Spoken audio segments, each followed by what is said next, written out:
এটা আমাদের 12 কাটা এল ব্লকে, এটা B+G+13।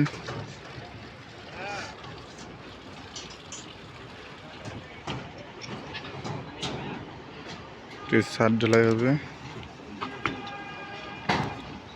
আজকে, চেক দেওয়া হচ্ছে, এর সাথে layout check, rod check, electrical সমস্ত কিছু চেক দেওয়া হবে। এটা মূলত ডাউন স্ল্যাব, টিপিক্যাল ফ্লোরে।